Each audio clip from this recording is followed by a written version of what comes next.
दोस्तों, क्या आपने कभी सोचा है कि दुनिया का एकमेव धर्म जिसे हम सनातन वैदिक धर्म कहते हैं वो पूरी दुनिया भर में निशाने पर क्यों है? आज कोई भी देख लीजिए, केवल इसी के पीछे पड़ा हुआ है, चाहे वो कनाडा में हिंदू मंदिर के ऊपर हमला हो। Sadly, attacks on Hindu religious organizations are becoming far too common in various parts of the world. The latest incident is from Canada. Yesterday, 2 temples were attacked: the Hindu Sabha Mandir in Brampton, near the city of Toronto, and the Lakshmi Narayan Temple in Surrey, near Vancouver. चाहे फिर UK के अंदर हिंदू बच्चों के ऊपर beef फेंका जाना हो, चाहे फिर अमेरिका में नस्ल भेदी हमले हो रहे हों, इन सब का टारगेट सनातन वैदिक हिंदू धर्मी ही क्यों है? इससे पहले कि मैं आगे बढ़ूं, आपका सवाल ही हो सकता है कि एकमेव सनातन हिंदू धर्म ही कैसे? दुनिया भर के अंदर तो बहुत सारे धर्म हैं, लेकिन नहीं, इस बात को आपको ध्यान देना होगा कि जिसका कोई संस्थापन करता होता है वो मत हो सकता है, पंथ हो सकता है, संप्रदाय, कल्ट या रिलीजन हो सकता है, परंतु धर्म नहीं। सनातन वैदिक धर्म ही ऐसा धर्म है जिसका कोई संस्थापन करता नहीं, बल्कि सभी के सभी फॉलोअर्स ही हैं। अगर आप वेदों को उठाकर देखेंगे, उसमें किसी भी पुरुष का, मनुष्य का जिक्र नहीं है, उसमें किसी सत्ता या शासन का जिक्र नहीं है। अन्य जितने भी ग्रंथ हैं उन सब में मनुष्यों का जिक्र है। कारण क्या है कि सृष्टि के आरंभ में जब मनुष्य भी नहीं थे, उस समय से वेद हैं और यह डूज और डोंट्स पर आधारित है।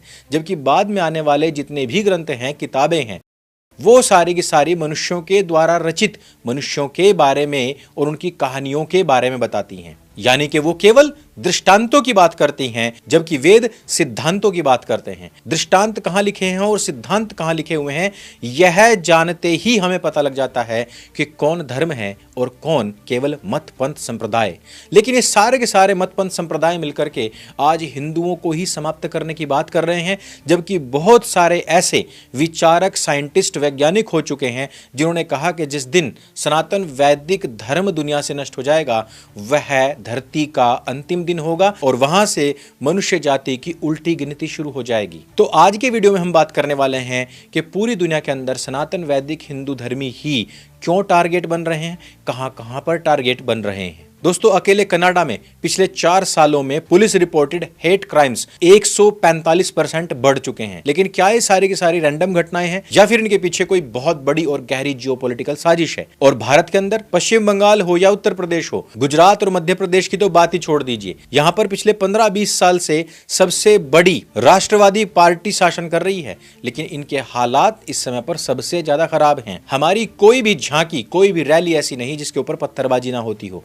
दंगा देख एक नया मॉडल चल रहा है, करौली में हुआ था और अब पूरे देश में कराने की कोशिश थी। और यकीन मानिए, रामनवमी पर एक बहुत बड़े दंगे का प्लान था। एक साथ 8 राज्यों में रामनवमी की शोभा यात्राओं पर अटैक हुआ, पत्थरबाजी हुई। क्या ये सब कुछ इत्तेफाक है या फिर सोची समझी साजिश है? इस वीडियो में किसी भी पार्टी का पक्ष विपक्ष करने की आवश्यकता नहीं है, बल्कि हम सिर्फ डाटा और फैक्ट की मदद से समझेंगे कि कैसे हिंदू फोबिया एक कड़वी हकीकत बन चुका है।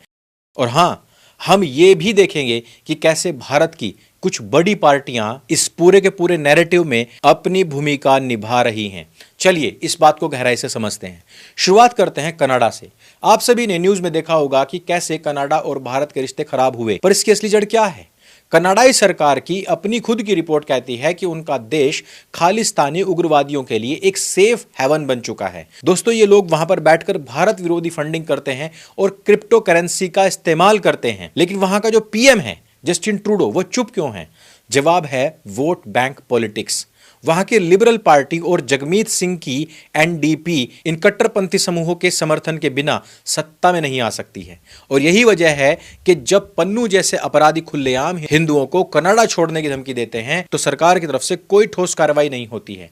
डाटा देखिए, 98% हिंदू कनाडाई इस बात को मानते हैं कि उनकी सरकार ने इन धमकियों पर कोई रिस्पॉन्स नहीं दिया है। क्या यह हिंदू फोबिया नहीं है? आइए कुछ और डाटा पर नजर डालते हैं। कनाडा में लगभग 8.5 लाख हिंदू रहते हैं, जो वहां की आबादी का कुल 2.3% हिस्सा है। वहां की सरकार ने 2022 में हिंदू हेरिटेज मंथ भी घोषित किया था, लेकिन इसी दौरान मंदिरों के ऊपर हमले की लहर आ गई थी। जनवरी 2022 से लेकर अब तक कनाडा में मंदिरों के ऊपर कई सारी तोड़फोड़ के केस दर्ज हो चुके हैं। 20 से ज्यादा इस प्रकार की घटनाएं दर्ज हो चुकी हैं।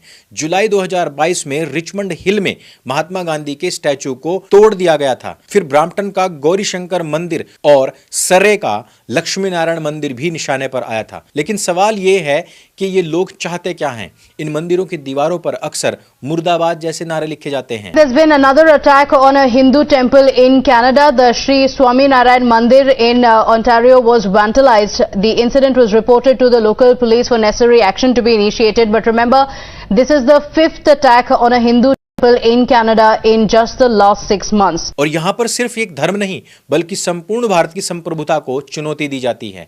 अब आते हैं सबसे बड़े और विवादास्पद मुद्दे के ऊपर, यानी कि खालिस्तानी उग्रवाद। दोस्तों, खालिस्तानी मूवमेंट जो है ना, वो भारत के अंदर किसान आंदोलन के साथ ही लगभग समाप्त हो चुका है, लेकिन कनाडा और यूके जैसे देशों में ये फिर भी सक्रिय हो रहे हैं। हिंदू अमेरिकन फाउंडेशन HAF की रिसर्च बताती है कि ये हमले अक्सर रैंडम नहीं होते हैं।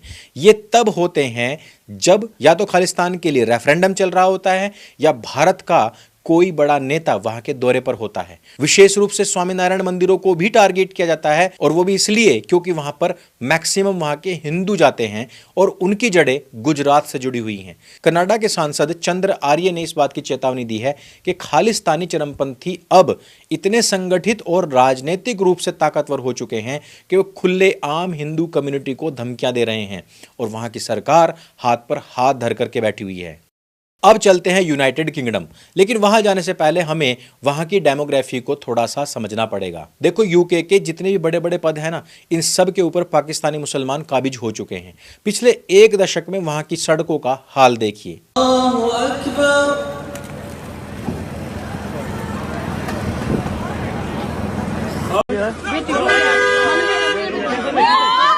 वहां रहने वाले एशियन मुसलमान वहां की लड़कियों को धमकियां दे रहे हैं। आए दिन ये मुसलमान वहां की स्थानीय लड़कियों को एबडक्ट करके उनके साथ दुष्कर्म करते हुए पकड़े जा रहे हैं, और इसके ऊपर मैंने पूरी एक वीडियो बनाई थी। अगर आप कहेंगे तो इस पर मैं दूसरी वीडियो बना दूंगा। अब वहां की रिपोर्ट की बात करते हैं, जिससे पता चलता है कि 51% हिंदू बच्चों को उनके धर्म की वजह से स्कूलों में डराया धमकाया जाता है। बच्चों को वेजिटेरियन होने के कारण से उनको चिढ़ाया जाता है, उनके ऊपर मांस फेंका जाता है और उन्हें काफिर जैसे शब्दों से नवाजा जाता है। अब आपको लग रहा होगा कि केवल मुसलमानों की किताबों में हिंदुओं के लिए काफिर जैसे शब्द हैं, तो ये वहम अपने दिमाग से निकाल दीजिए। क्रिश्चियंस भी उन्हीं शब्दों का प्रयोग करते हैं, और यूके में इस समय पर 2 ही ताकतें काम कर रही हैं, इस्लामिक और ईसाईयत। और सबसे अजीब बात यह है कि यूके के स्कूल इन घटनाओं को रिपोर्ट तक नहीं करते हैं। वहाँ की एजुकेशन सिस्टम में हिंदू धर्म को आज भी गलत तरीके से पढ़ाया जाता है, ठीक वैसे ही जैसे पाकिस्तान में पढ़ाया जाता है, जिससे बच्चों के मन के अंदर एक बायस पैदा हो जाता है। ये एक ऐसा साइकिल है जो कभी खत्म नहीं होगा, क्योंकि पहले क्रिश्चियंस पढ़ाते थे और अब वहाँ धीरे धीरे सत्ता में कौन आ रहा है? पाकिस्तानी मुसलमान, और वो भी आगे वही चीज़ें पढ़ाएंगे। तो गलत पढ़ाई, गलत नैरेटिव, और फिर लोगों के अंदर हिंदुस्तानियों के प्रति नफरत। आपको याद होना चाहिए 2022 का लेस्टर यूके के दंगे। वहां क्रिकेट मैच के बाद में शुरू हुई एक मामूली सी बहस ने भयानक हिंसा ले ली थी हिंदुओं के खिलाफ। रटगर्स यूनिवर्सिटी की एक रिपोर्ट ने इसे डिजिटल कॉन्टेजियन कहा था। व्हाट्सएप और ट्विटर पर झूठी खबरें फैलाई गई थी, जैसे कि हिंदू लड़कों ने मुस्लिम लड़की को किडनैप कर लिया है या फिर मस्जिद पर हमला हो गया है। बाद में पुलिस ने इन खबरों को पूरी तरीके से गलत बताया था, लेकिन तब तक पूरा का पूरा लेस्टर आग में झुलस चुका था। और मुसलमानों की स्ट्रैटेजी हमेशा हर जगह काम करती है कि ये अगर अपने दुश्मन को समाप्त करना चाहते हैं और दुश्मन ने उस समय पर कोई ऐसा काम नहीं किया जिससे कि मुसलमानों को भड़काना आसान हो जाए, तो ये वहां पर महिलाओं और मस्जिदों का इस्तेमाल करते हैं। हैरान करने वाली बात यह है कि NCRI की रिसर्च के मुताबिक ईरान के कुछ स्टेट स्पॉन्सर्ड ट्रोल्स ने सोशल मीडिया पर एंटी हिंदू मीम्स और प्रोपेगेंडा फैलाने में बड़ा रोल निभाया, ताकि समुदायों के बीच में नफरत पैदा की जा सके। यहां एक और बड़ा मुद्दा है फेथ इलिटरेसी का, यानी कि पश्चिम देशों की सरकारों और पुलिस का धर्म के प्रति अज्ञानता। यूके के ब्लूम रिव्यू ने साफ कहा है कि ब्रिटिश सरकार के अधिकारियों में धर्म की समझ बहुत कम है, जिसकी वजह से वे नफरत को समय रहते पहचान ही नहीं पाते। और यही कारण है कि उन्हीं के देश के खिलाफ वो लोग नारेबाजी करते हुए सड़कों पर निकलते हैं, और वहां की स्थानीय पुलिस उसी समय पर पाकिस्तान के मुसलमानों को सिक्योरिटी प्रोवाइड करवा रही होती है। अब आते हैं अपने देश भारत पर, जिसके बारे में अक्सर कहा जाता है कि भारत में हिंदू बहुसंख्यक हैं, तो उन्हें किस प्रकार का खतरा। लेकिन दोस्तों, इस बात को जान लीजिए कि सत्ता की राजनीति बहुत खराब होती है, और इसके लिए आप कांग्रेस पार्टी के इतिहास को देख सकते हैं कि जिन्होंने जब देश आजाद हुआ और 2 इस्लामिक देश बन रहे थे, उस समय पर इन्होंने हिंदुओं की जो डिमांड थी पहले सबसे पहले उसको दरकिनार किया। अपने जितने भी मुख्य नेता और मंत्री बनाए जाने थे उनमें इस्लामिकों को लिया, और उसमें भी शिक्षा मंत्री ऐसा व्यक्ति जो कि केवल मदरसा छाप था, जिसने कभी स्कूल की शक्ल तक नहीं देखी थी, और हिंदुओं को कितना डिमीन किया जा सके इसके लिए हर एक काम इस व्यक्ति ने किया था। ये वो व्यक्ति था जिसने मंदिरों का विरोध किया, ये वो व्यक्ति था जिसने सोमनाथ मंदिर का जीर्णोद्धार करने वाले लोगों तक को पीठ पीछे गाली दी थी। मैं और आपको क्या ही बताऊं, आपको एक चीज हमेशा याद रखनी चाहिए, वो है 2011 का कम्युनल वायलेंस बिल। ये एक ऐसा बिल था, अगर ये बन जाता तो अगर कहीं पर भी हिंदू या मुसलमान की लड़ाई हो रही है तो दोषी हमेशा हिंदू ही पाया जाता, और उसको चाहे फांसी टांगे, चाहे उम्र कैद हो, चाहे तो उसकी हड्डियां तोड़ दी जाएं। ये कानून इतनी बड़ी छूट देता था। 1995 और 2013 के संशोधन के बाद में वक्फ बोर्ड की जो ताकतें बढ़ी हैं उसको हम कैसे भूल सकते हैं। और उससे भी मजेदार बात यह है कि हिंदुओं के वेलफेयर के लिए आज तक ऐसा एक भी कानून नहीं बना है। आज तक एक भी साधु संत को, एक भी सन्यासी को शिक्षा मंत्री नहीं बनाया गया, जबकि 5 मदरसा छाप इस देश के शिक्षा मंत्री बनकर जा चुके हैं। अब बात करते हैं पश्चिम बंगाल की। संदेश खाली को ना मैं कभी भूलूंगा और ना तुम लोगों को भूलने दूंगा।